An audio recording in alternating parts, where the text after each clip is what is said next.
At Healthcare Partners Medical Group, our mission is to provide the highest quality of healthcare to each and every patient. With 5 locations in Pahrump, we are local doctors you know and trust. We want to thank you for choosing us. Quality care starts here. News 46 is brought to you by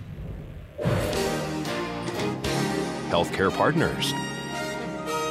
News is brought to you in part by One Nevada Credit Union, where right now you can refinance your auto loan with rates as low as 2.98% and no payments for 90 days for qualified members. Call us today for details. News is also brought to you by Hope Counseling Services, where we specialize in behavioral health, inspiring hope for a brighter tomorrow. Call 775-727-0101 for more information.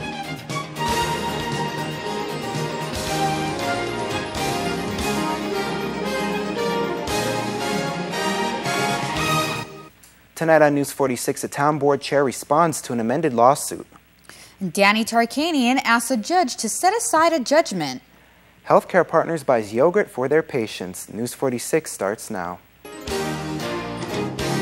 You're watching KPVM News 46 with Zach Fuentes and Monique Mitchell. Local coverage from Deanna O'Donnell. News 46. Local coverage you can count on.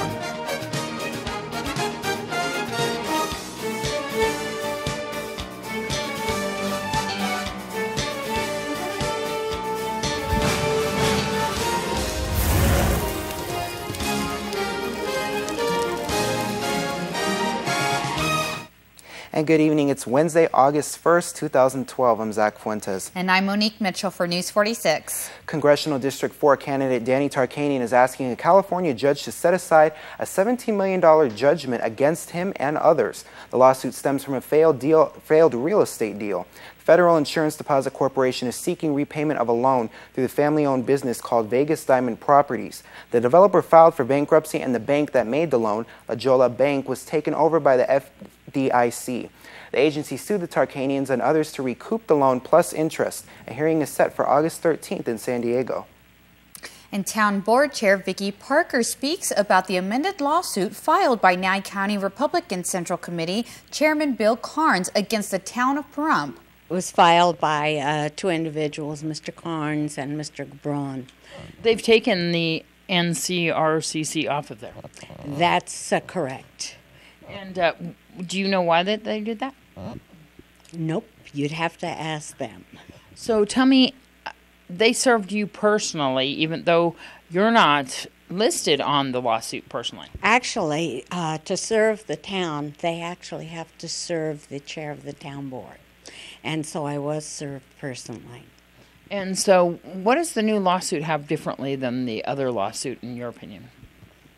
Basically, it took the NCRCC off of it, and it also quit claiming that it was not properly noticed, because it was. And then they're claiming on this that the town violated a law by repealing ordinance number 46. That's correct. However, we repealed it on advice of our attorney, and as far as this action in court, he stated that he's happy to argue the merits of the case in court and win, and with that I concur. With the other question, though, is they have the right to file this. I don't disagree with them. However, is it the right thing to do? And I really question that, considering the extra expenditure of funds at a time when the town is scraping around for every penny. And keep it here, folks, because we'll have more news for you after this break.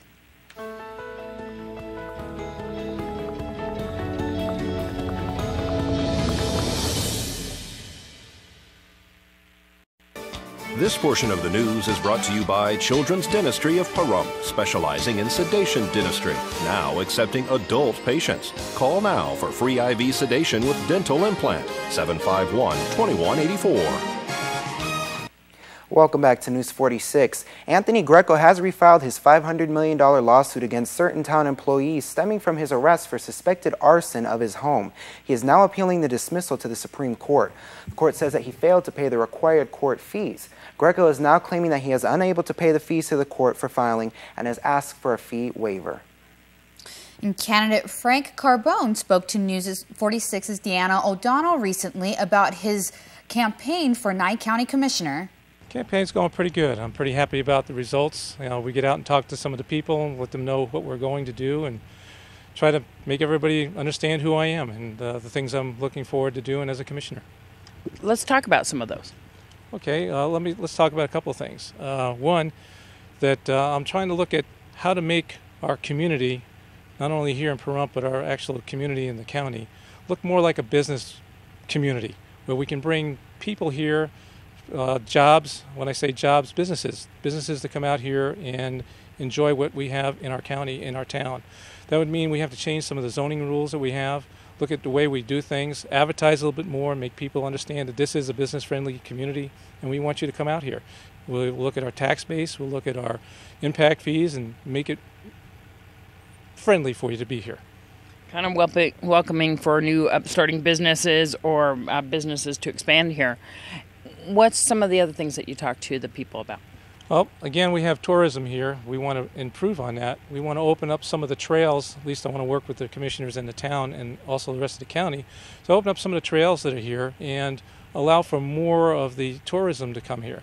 I mean, we used to have some races out here that were pretty cool. I mean, brought a lot of people in. The hotels got filled, brought in some money. We want to try to do things like that again. Bring those things in and open up our community and our county.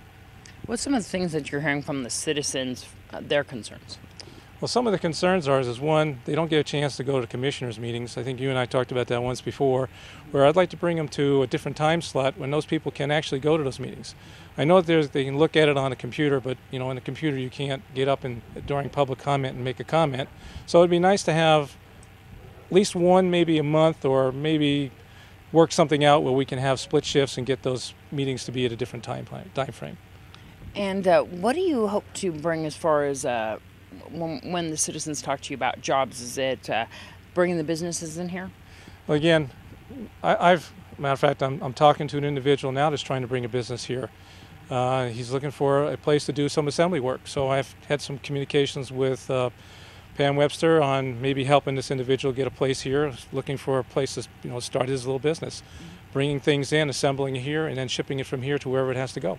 Is there a location that the public can come meet you at? Are you having any meet and greets? Are you going to be at any events, or should they contact you via email or phone number? Well, I have a couple of things. One, I have a website out there. It's www.frankcarbone2012.com. I do have an email. My email is fjfrankcarbone@msn.com, and my phone number is 775-751-9252. More local news after the break. Please keep it here.